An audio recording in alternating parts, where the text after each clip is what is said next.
kinakabahan ako pero this is it na talaga. Nandito na ako eh. Before I start, nais ko pong magpakilala. My name is Mariam Pinagawa, 29 years old, Tubong Mindanao po. So medyo tigas po yung pagbigkas ko ng Tagalog, pasensya na po.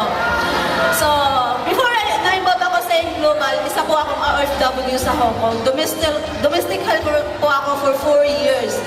So, doon ko po siya nakilala at doon ko rin po nag-start ang network ko.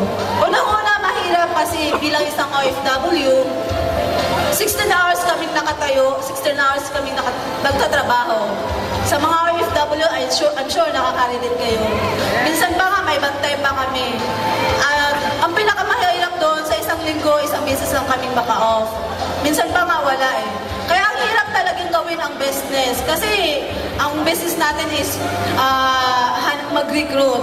So sabi ng upline ko, alam ko makakaya natin to. So, thank you sa lahat ng nagturo sa amin kung paano gawin ang business through online.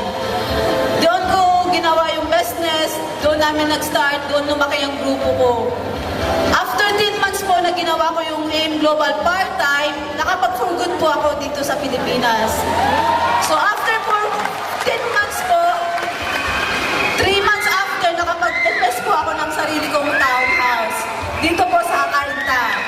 Then sabay po noon, nakakapagawa po ako ng bahay namin sa probinsya.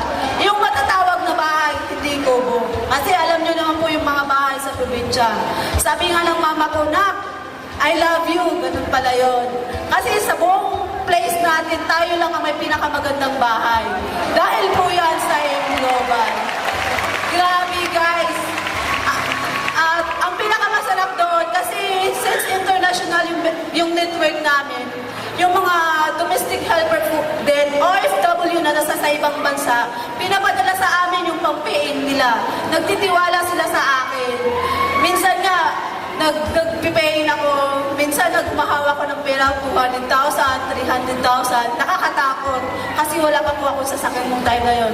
So last month, nailabas ko po yung first car ko, yung dream car ko, brand new, Montero Sport 2014 model po siya. Grabe! The best part po nito, ano po siya, wala po sa mga downline ko, dalawa sa Hong Kong, isa sa Dubai, isa sa Lebanon, and Kuwait, and ano pa yung isa, nakapag-pulgod na din po sila. Dati mga domestic helper din po sila. Guys, challenge po ito sa inyo. Kung ikaw ngayon, nakaupo dyan, sobrang 8 hours ka lang nagtatrabaho, nagawa namin 16 hours, nasa ibang bansa pa kami. May bantay pa. Kung nagawa ng mga OFW na partners ko, I'm sure magagawa din ninyo. Mas masarap gawin ang business na to kapag may pangarap ka. Dati pangarap ko lang, kahit mag 100,000 per month ako. Ngayon, dinoble ng AIM Global.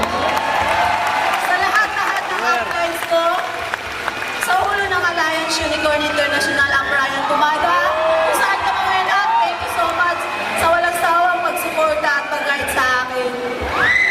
Kay Upline, Dorito Abel Jr., May Buksin, Fatima Balin, salamat po ng marami dahil na-share ninyo kung paano ang gagawin yung business na ito through online.